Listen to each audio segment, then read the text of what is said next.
Hello everyone, welcome to my another blog. দিনটা ছিল হচ্ছে ডিসেম্বরের 2 তারিখ, যেদিন প্রচণ্ড হারে ব্যস্ততার মধ্যে আমার কেটেছে। আর না পেরেছি গেট রেডি উইথ মি তোমাদের জন্য নিতে, আর না পেরেছি ঠিকমতো রেডি হতে। এই টাওয়ার সমস্ত সব কিছু কাজ সামলে ব্রাইডকে সাজিয়ে পার্টি মেকওভার করে এখন আমি চলছি রিসেপশানে, ইনভিটেশানে, যেটা ইকো পার্ক মিক্সিকা ব্যাংকুয়েটে হচ্ছে। আর আমার যেতে যেতে ঘড়িতে বেজে গেছিলো 10টা। আর কি বলবো, তাই ভাবছি যাবো কি করবো আমি এত রাত্রির বেলা।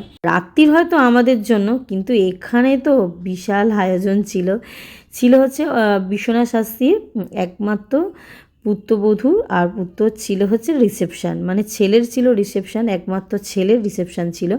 তো ফাইনালি আমি এখানে পৌঁছে গেছি। এসে তো দেখি এলাহি আয়োজন, দারুণ একটা ব্যাপার, যেখানে আমার এসে ভীষণ ভালো লাগছিল। এখানে দেখো ক্লিপটা ছোট্ট করে নিয়েছি, ইমন চক্রবর্তী ওখানে গান গাইছে, আরও সিঙ্গার ছিল, যেগুলো হচ্ছে আমি আস্তে আস্তে অনেকেই তাদের গাওয়া হয়ে গেছিলো, আমি মিস করে গেছি।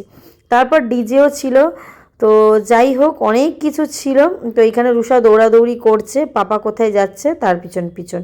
তো আমি এখানে অনেক কিছু ক্লিপ আমি নিতে পারিনি, এত টায়ার্ড হয়ে গেছিলাম, ডিনারের অনেক কিছু ক্লিপ নিয়ে নিই। আর এই দেখো হাতিটার এটা কি সুন্দর, আমি না নিয়ে আর পারলাম না। তো ফাইনালি বেরানোর সময় এখন রুষা রুবেলের হচ্ছে আইসক্রিম খেতে খুব ইচ্ছা হয়েছে, তো আইসক্রিমটা নিয়ে আমি এখন বাড়ি যাচ্ছি, কারণ আবার ওদের পরের দিন আছে এক্সাম। আর এই এক্সাম চলছে, আমার এই কাজের শিডিউল সব একসাথে একাকার।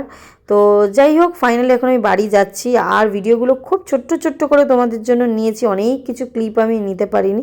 আশা করি তোমাদের খুব ভালো লেগেছে। দেখা হচ্ছে নতুন ব্লগে। টাটা।